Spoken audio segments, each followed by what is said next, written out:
मानव समाचार, मानवता के हक में। आज इस वक्त हम लोग मुंबई में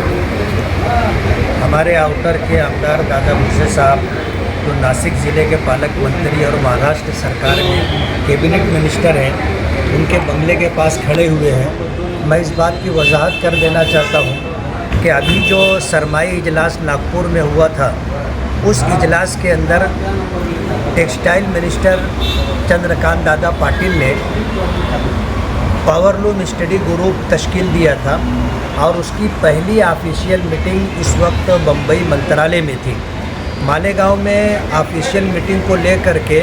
एक रूमर चलाया जा रहा है और बोगस बात कही जा रही है कि मालेगांव के अंदर ऑफिशियल मीटिंग है, जबकि ऐसी कोई ऑफिशियल मीटिंग नहीं है। मालेगांव में मीटिंग जो है वो बम्बई में हो चुकी है और उस मीटिंग की तस्वीरें हैं, उसके वीडियो भी हैं। ये बात कल मालेगांव में बहुत तेज़ी के साथ चलाई गई थी और मुनज़्ज़म तरीके से इस बात को लोगों के दरमियान फैलाया गया था कि बम्बई के अंदर जो ऑफिशियल मीटिंग है वो कैंसिल हो गई है। जबकि ऑफिशियल मीटिंग थी, जब हमने जो है मिनिस्टर से और इस कमेटी के अध्यक्ष दादा भुसे साहब से बात की तो उन्होंने इस बात की तस्दीक की कि मीटिंग है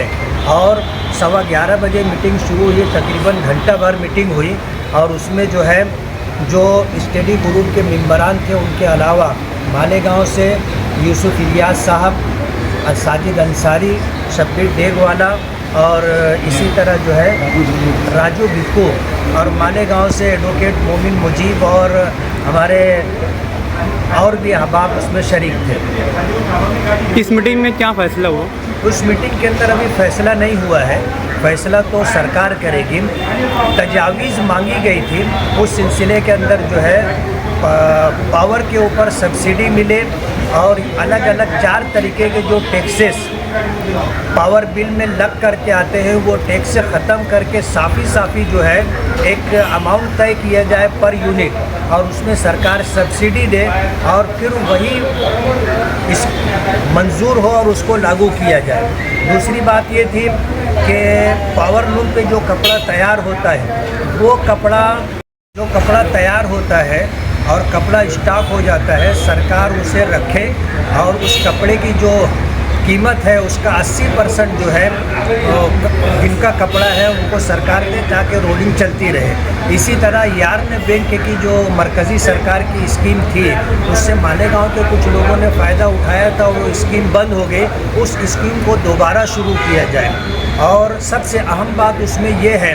कि केंद्र सरकार की जो स्कीमें हैं कामगार लोगों के लिए, मज़दूरों के लिए, उसमें पावरलूम मज़दूरों को शामिल किया जाए और सरकार की अलग अलग तरीके की स्कीमें होती है और जब ये पावरलूम मज़दूर उसमें शामिल हो जाएंगे तो इनको जो है पंतप्रधान आवास योजना में मकान भी मिलेगा और इनको जो है इंश्योरेंस भी मिलेगा। इनके हेल्थ के लाइन से उनको इलाज मुआवजे के आयुष्मान कार्ड के ज़रिए से सहूलत मिलेगी और एजुकेशन लाइन से उनके बच्चों को स्कॉलरशिप भी मिलेगी। इस तरह हमने तजवीज़ रखी है कि मज़दूरों को इसमें शामिल किया जाए और जब मज़दूर उसमें शामिल हो जाएंगे तो वो सारी स्कीमें जो केंद्र सरकार की मज़दूरों के लिए है वो पावरलूम मज़दूरों के ऊपर भी लागू होगी। जब से मैं सियासत में आया हूँ